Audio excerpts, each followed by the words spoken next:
राम राम बच्चों, मेरे चैनल में आप सभी का स्वागत है। मैं रंजना गुप्ता आप लोगों के लिए ढेर सारे प्यार के साथ एक प्यारी सी कहानी लेकर आई हूँ। मैं शुरू करती हूँ। एक राजा था जिसका नाम था सोनभद्र। बहुत ही तेज प्रतापी एक अच्छा राजा था। तो एक बार उसके दरबार में, जो राज दरबार में थे, सैनिक लोग एक चोर को पकड़ कर लाए। उसने काफी बड़ी चोरी की थी और जब चोरी की है तो सजा भी मिलेगी, तो सजा के रूप में चोर को मृत्यु दंड दिया गया। चोर जरा चतुर था, चालाक था। उसने राजा से कहा कि महाराज, मैंने चोरी की है, मुझे अवश्य मृत्यु दंड मिलना चाहिए, मगर मेरे पास एक ऐसी विद्या है जो किसी को नहीं पता है और मैं वो आपको बताना चाहता हूँ। उसके लिए, उस विद्या को सीखने के लिए कुछ दिन मुझे मोहलत देनी पड़ेगी और आपको सीखना है तो आप मुझे मोहलत दीजिए। राजा ने कहा कि वो कौन सी विद्या है? बोले कि महाराज, मुझे सोने की खेती करनी आती है। महाराज बोले, हंसने लगे, बोले अच्छा, सोने की खेती करनी आती हो तो तुम खुद ना कर लो। तो महाराज, मैं वो नहीं कर सकता। बोले क्यों? बोले उसका कारण है, आप सोने की खेती करने की विद्या जानना चाहते हो तो पहले आप बताइए, फिर मैं आपको उसका कारण बता दूंगा। तो महाराज राजा ने कहा कि अगर मुझे सोने की खेती करने की विद्या मिल गई तो मेरा राज तो बहुत मतलब धनवान हो जाएगा। मेरी प्रजा में कोई गरीब नहीं रहेगा, भूखा नहीं रहेगा। उसने चोर से कहा कि अच्छा, मैं तुम्हें कुछ दिन की मोहलत देता हूं, मैं तुमसे ये विद्या सीखूंगा। तो वो चोर खुश हो गया और उसने राजा ने कहा कि अब बताओ कैसे सिखाओगे? बोले कुछ नहीं राजा, मैं जो कहता जाऊं वो करता जाओ, आपको विद्या मिल जाएगी। बोले क्या करना होगा? बोले सोने के बीज बनवाइए, गेहूं चावल की तरह सोने की बीज बनवाइए। राजा ने सोने के बीज बनवाए। अब उसने कहा कि चलो चोर ने कहा कि जैसे खेती की जाती है वैसे खेत की जुताई गुड़ाई करिए। तो खेत की जुताई की गई। अब वक्त आया, अब राजा ने कहा अब क्या किया जाए? बोले तो अपने सेनापति, मंत्री वगैरह, क्योंकि ये एक विद्या है, इन सबको लेके चलिए और सोने के बीज बोते हैं। तो राजा ने कहा चलो अच्छा, चलते हैं। सब लोग गए, सेनापति, खजांची, दरबान, मंत्री और राजा। 4-5 लोग जो मतलब ऊंचे पद पर के लोग थे राज दरबार में, सभी लोग गए। तो उसने सोने के बीज लेकर कहा कि महाराज अब इसको बोइए। तो महाराज, मतलब जब इतने लोग खड़े हों तो महाराज थोड़ी ना काम करेंगे। उन्होंने सेनापति से कहा कि सेनापति चलो बीज बो। तो सेनापति बीज बोने लगा। तो चोर ने कहा कि रुको सेनापति, इस बीज बोने की एक शर्त होती है। महाराज ने कहा क्या शर्त होती है? बोले कि जिसने कभी चोरी ना की हो वो बीज बो सकता है, उसी से खेती पैदा होती है, इसके पौधे निकलेंगे। तो सेनापति, राजा ने कहा अच्छा ऐसा है। तो फिर चोर ने कहा कि यदि ऐसा होता तो मैं ही ना खेती कर लेता, मैं तो चोर हूं।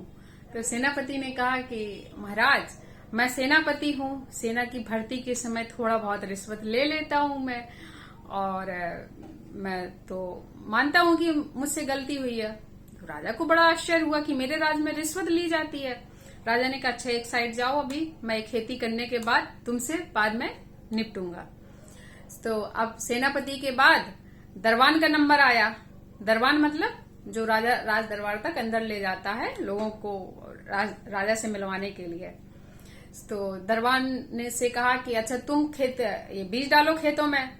दरबान बोला महाराज, मैं दरबान हूँ, आप तक मिलने के लिए जो आता है उससे मैं रिश्वत लेता हूँ। तो महाराज ने कहा अच्छा तुम भी चोरी करते हो? तो बोले, अब उसने मतलब कहा कि हाँ महाराज, मतलब थोड़ा बहुत तो सभी करते हैं ना। महाराज ने कहा अच्छा तुम एक साइड हो जाओ, तुम्हें हम बाद में देखेंगे।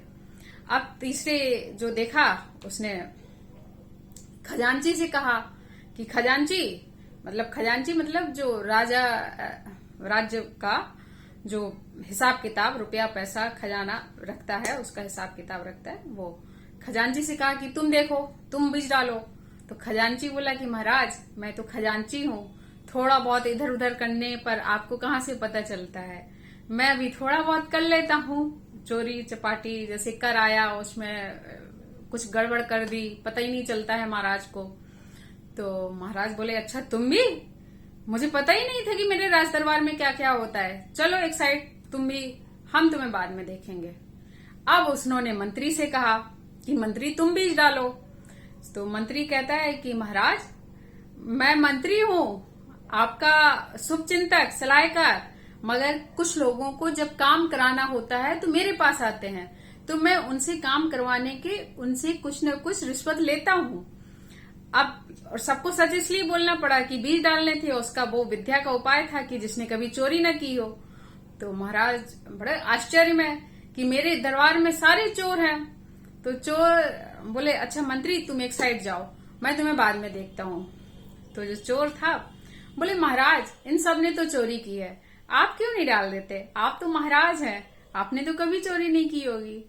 तो महाराज ने कहा कि नहीं, बचपन में मैंने चोरी की है। तो चोर ने कहा अच्छा महाराज आपको क्या चोरी की जरूरत पड़ गई है। बोले मुझे मिठाई बहुत पसंद थी ना, और बच्चों का ज्यादा मिठाई खाने से पेट खराब हो जाता है, तो मेरी मम्मी, मेरी जो माँ थी राजमाता, वो छिपा कर रखती थी, मैं उनसे चुरा कर लड्डू खाता था।